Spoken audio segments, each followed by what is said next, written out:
Alright, so I'm often asked, whenever there's a full moon, what kind of magic should I be doing?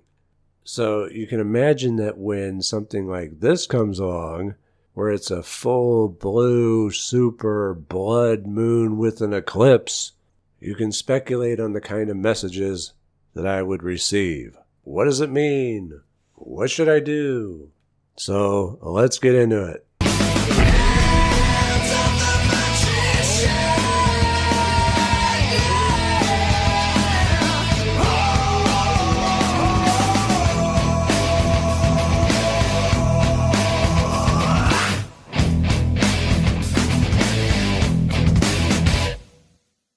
Now, there may be some old grimoire tucked away somewhere that says that the first blue moon of the year is the perfect time to do such and such magic spell.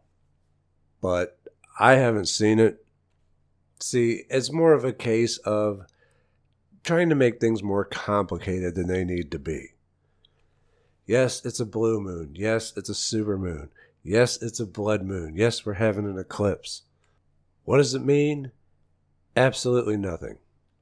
Now, that's not to say that it couldn't have an effect. I mean, especially if you're working outside, where it really adds to the atmosphere of the ritual. But aside from that, it really doesn't mean much.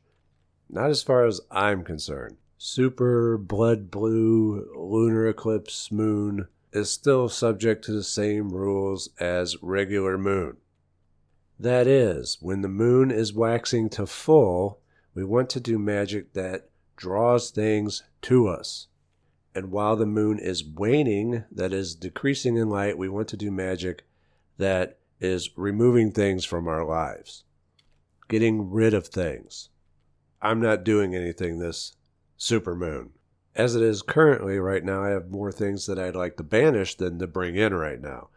So I'll be sitting this one out. So for all the people who have been asking me, what kind of magic should I be doing? Whatever you were planning on doing is probably fine. Not that they're going to hear this video anyway until after the fact, except maybe if you're on Patreon. But I'm sure whatever you were planning was fine, as long as it was magic to bring things in to coincide with the waxing of the moon. Now for future reference, that is all you really need. I always advise keeping it simple like that, but if you wish, you could always look at the sign in the house that the moon is in. So for this super blue moon, it's in Leo.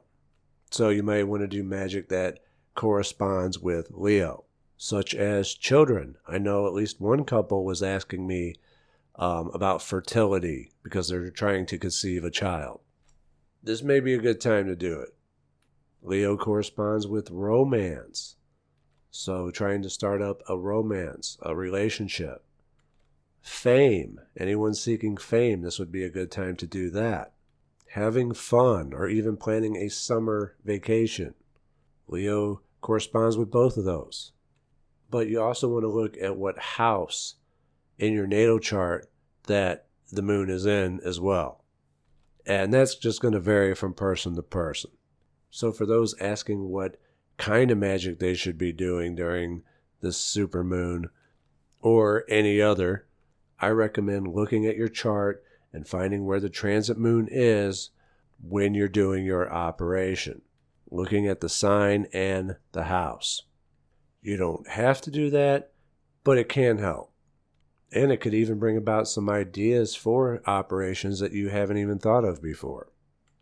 But generally speaking, you just want to pay attention to whether the moon is waxing or waning, or if it's void of course.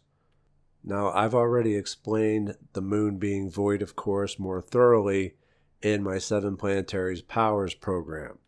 But simply put, it's the time when the moon has no other aspects to itself with other planetary bodies before switching signs.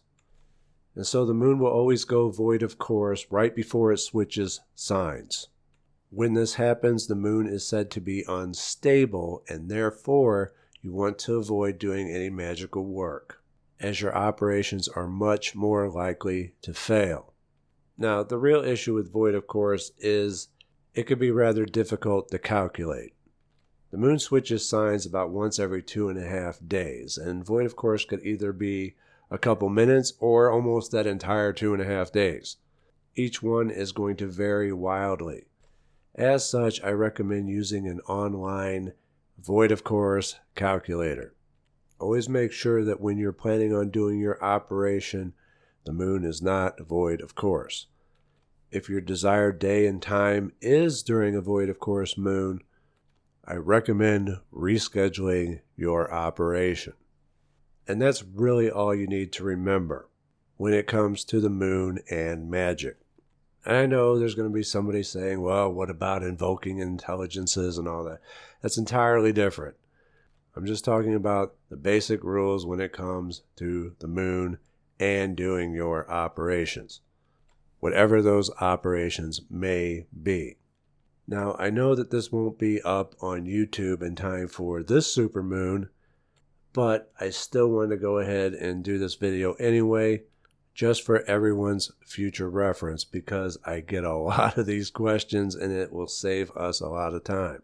So yeah, there you go. Supermoon magic. The moon may be bigger, but the magic's still the same. Remember to follow me on Twitter if you're so inclined. I am on there occasionally. Probably not as often as I should be. At least I'm not spamming tweets left and right. So you'll have no worries about me blowing up your notifications. Also, if this video helped you out, you may want to consider supporting the channel on Patreon, where even the smallest pledge gets early access to Mystery School videos before they're available on YouTube.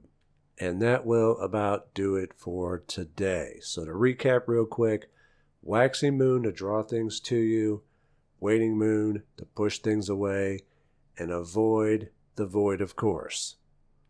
I'd like to thank everyone for listening, and I will see you soon. Take care.